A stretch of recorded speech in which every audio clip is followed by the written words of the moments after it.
Hello, bonjour à tous, bienvenue dans cette nouvelle vidéo. Je vous propose aujourd'hui de voir comment réaliser ce châle d'automne au crochet. Donc vous allez voir, très simple, c'est une répétition du même rang.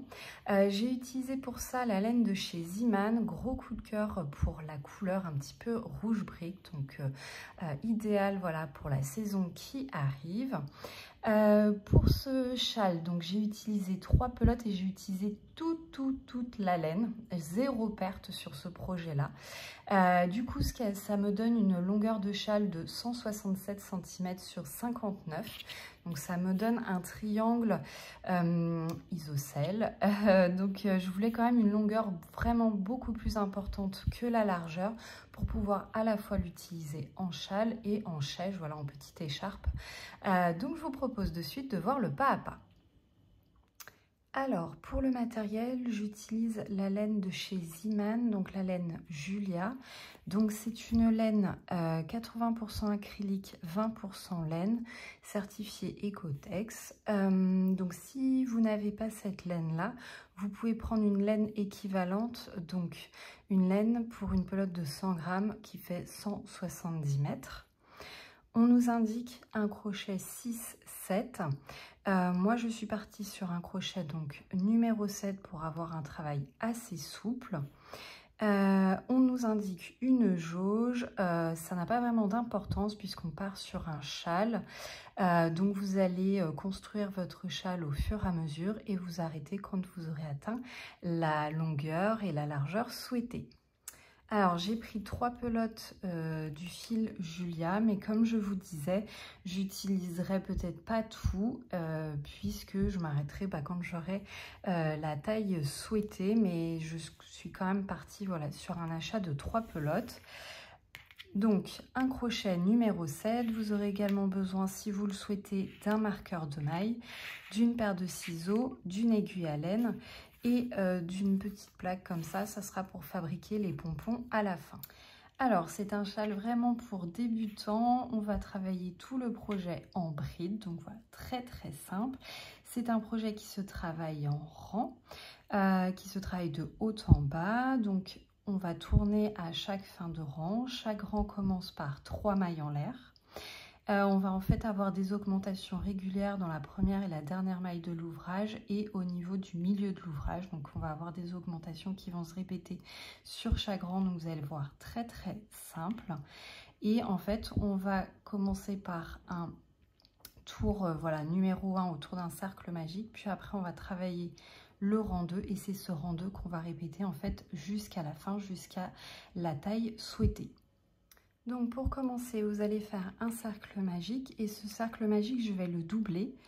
Donc je vais faire 2 tours ici. Donc je passe 2 fois mon brin ici et un brin ici. Je vais passer le crochet sous les 2 brins ici et je viens récupérer le fil de travail comme ceci et je viens réaliser 3 mailles en l'air. Ces 3 mailles en l'air équivalent pour une bride. Je viens réaliser maintenant 3 brides. Donc pour la bride, vous venez faire un jeté, vous rentrez dans le cercle, un jeté, vous tirez, un jeté, 2 boucles, un jeté, 2 boucles. Et on recommence. Donc un jeté, je rentre, un jeté, je tire, un jeté, 2 boucles, un jeté, 2 boucles.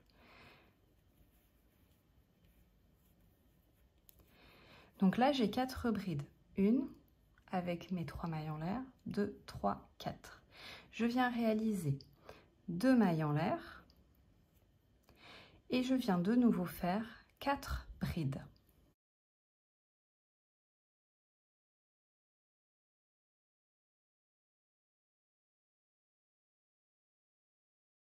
Lorsque j'ai terminé, je viens donc fermer mon cercle. Donc je tire un peu sur mon fil et je vois que c'est ce fil-là qui se ferme en premier. Donc je vais tirer dessus pour en fait que le deuxième fil se referme bien aussi sur le cercle. Hop, donc je tire sur celui-là et je viens tirer sur le fil du début. Et j'ai donc ceci. Cette méthode-là, ça permet de doubler en fait votre cercle ici, d'avoir quelque chose voilà, de plus solide.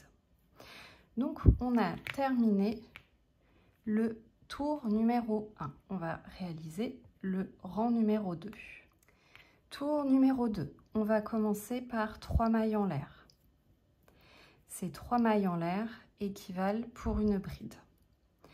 On tourne notre ouvrage, donc vous êtes comme ça, on tourne dans ce sens et vous venez réaliser dans la première maille 2 brides.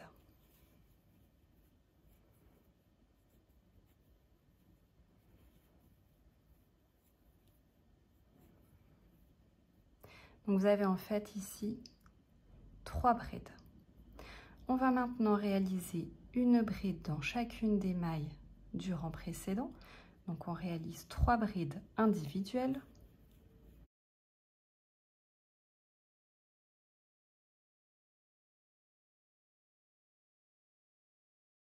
Dans l'espace que nous avons ici, on va réaliser une bride, 2 mailles en l'air, une bride. Donc dans cet espace, une bride, 2 mailles en l'air et de nouveau une bride.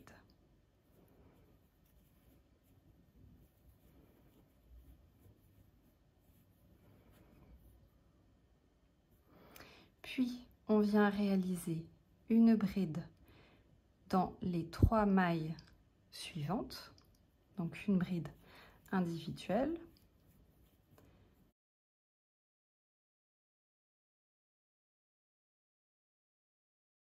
brides, et donc dans la dernière maille en fait, donc c'est une bride mais elle est composée de 3 mailles en l'air. Dans la dernière maille en l'air, on va venir réaliser 3 brides.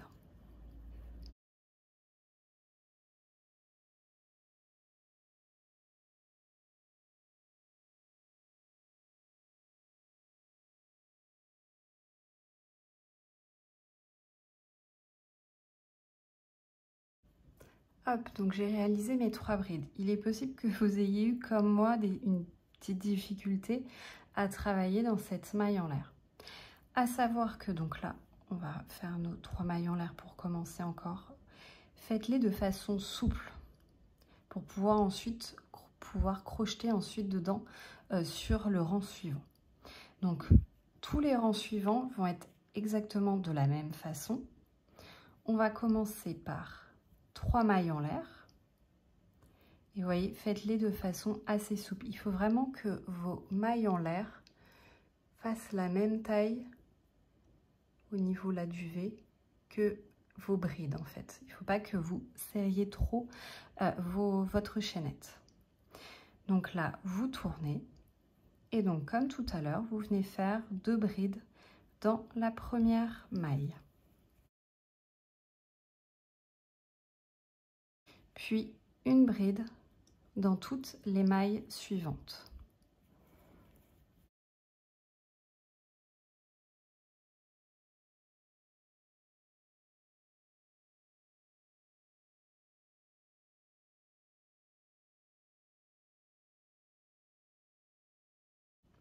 Puis, vous allez réaliser dans l'espace du tour précédent une bride, 2 mailles en l'air, une bride.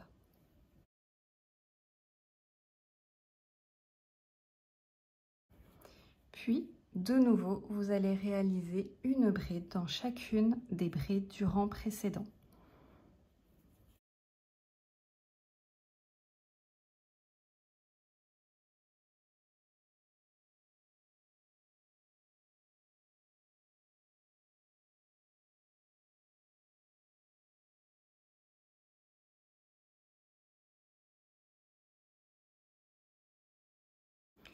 Et dans votre dernière maille, donc qui est composée des 3 mailles en l'air, vous allez dans la 3e maille en l'air réaliser 3 brides.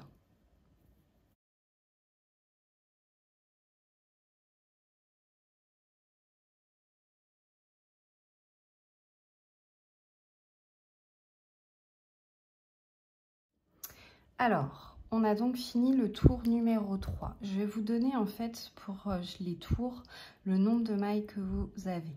En fait au tour numéro 1, on avait 8 mailles plus les 2 mailles en l'air. Au rang numéro 2, on avait 14 mailles plus les 2 mailles en l'air. Au rang numéro 3, on a 20 mailles en l'air, donc 10 et 10 de chaque côté, plus les 2 mailles en l'air ici. Et donc en fait, vous allez continuer comme ça jusqu'à avoir la longueur souhaitée. Donc toujours 3 mailles en l'air que vous faites très souple. Vous faites une augmentation de bride dans la première maille. Vous réalisez des brides au-dessus de chaque bride du rang précédent. Et dans l'angle, vous répétez à chaque fois la séquence de une bride, 2 mailles en l'air, une bride. Et dans la dernière maille, qui est en fait représentée par les 3 mailles en l'air, vous allez dans la 3e maille en l'air réaliser 3 brides. Et donc on a bien des augmentations ici, ici et à ce niveau. Et donc voilà, au fur et à mesure, votre châle va s'agrandir. Donc, par exemple, là pour le tour numéro 4, vous aurez en fait 26 mailles plus les 2 mailles en l'air ici.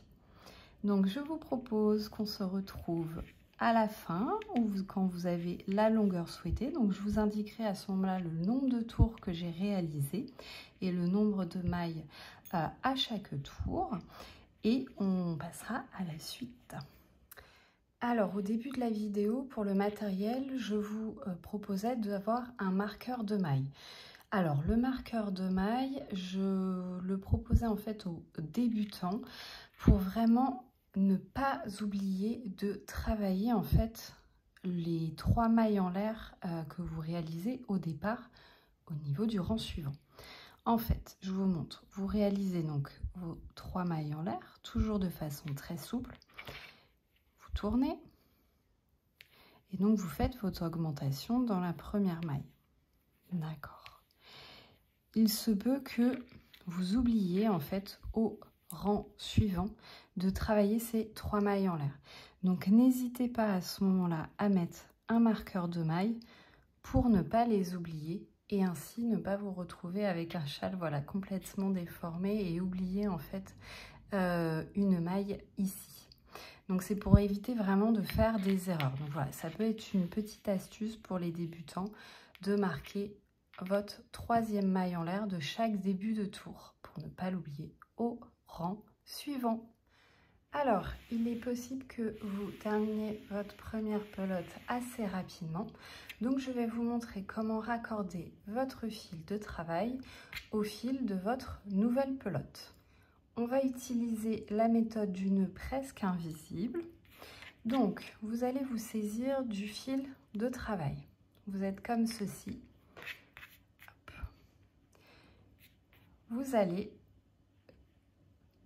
donc vous tenez votre fil là avec la main gauche, là avec la main droite, vous faites une petite boucle comme ça et vous allez tourner comme ça vers vous. Vous retrouvez donc avec le fil comme ça et le bout de fil qui passe en dessous. Vous prenez maintenant le fil de la pelote. Vous allez passer ce fil sous la boucle, la première boucle ici. Vous tirez sur la boucle au-dessus, sur la boucle ici et sous le petit fil de départ. Et vous le ramenez dans la boucle. Ça vous donne ceci. N'hésitez pas à revisionner la vidéo au ralenti. Quand vous êtes arrivé là, vous avez donc un nœud comme ceci. Vous allez tirer sur vos 4 fils en même temps.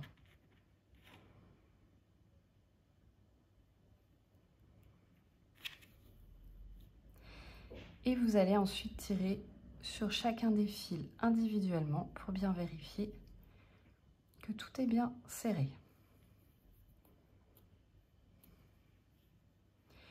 puis vous tirez sur le fil de travail et sur le fil de la pelote et vous vérifiez que votre nœud est bien sécurisé.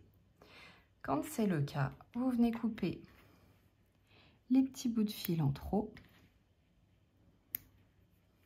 hop, sans vous tromper, et vous avez un nœud presque invisible et solide. Donc ça, c'est une méthode pas mal, mais vous voyez, on voit le nœud. J'ai testé en fait de faire le joint russe, mais en fait avec ce fil de laine là, ce n'est pas possible. En fait, c'est un fil de laine avec seulement 2 brins. Hop, on le voit là, il y a seulement 2 brins. Donc c'est impossible de faire le joint russe avec cette laine là. Pourtant, ça aurait été vraiment plus joli et vraiment invisible. Mais ça ne marche pas. Donc voilà, n'hésitez pas donc à faire cette méthode-là, qui est la seconde méthode qui fonctionne très bien. Alors, lorsque j'ai terminé donc mon châle, j'ai réalisé pour ce châle 34 rangs, ce qui me permet en fait d'utiliser toute ma laine. Donc voilà, en fonction de comment vous crochetez, vous pouvez peut-être faire un rang en plus, un rang en moins. Mais franchement, ça nous fait une bonne longueur de châle, un peu dans les standards. Pour le 34e rang, donc, ça me donne 206 mailles à la fin. Et j'ai réalisé, donc il me restait encore un petit peu de laine, donc avec le reste en fait, pour voilà vraiment avoir 0 perte, j'ai rajouté donc 3 petits pompons sur les 3 bouts du triangle du châle. Hop, et donc pour réaliser ces pompons, je vous propose en fait de suivre le lien de la vidéo qui s'affiche maintenant pour voilà, les réaliser, notamment au niveau de ce petit nœud là, pour avoir quelque chose voilà, de super joli. Donc vous n'avez plus qu'à les accrocher après sur les angles.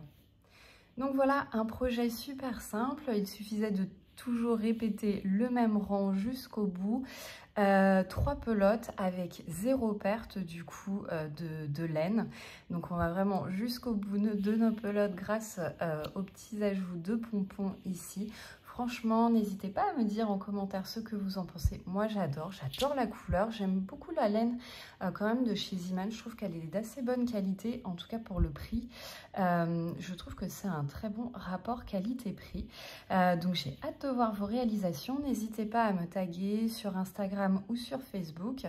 Et en attendant, je vous dis à bientôt pour une prochaine vidéo.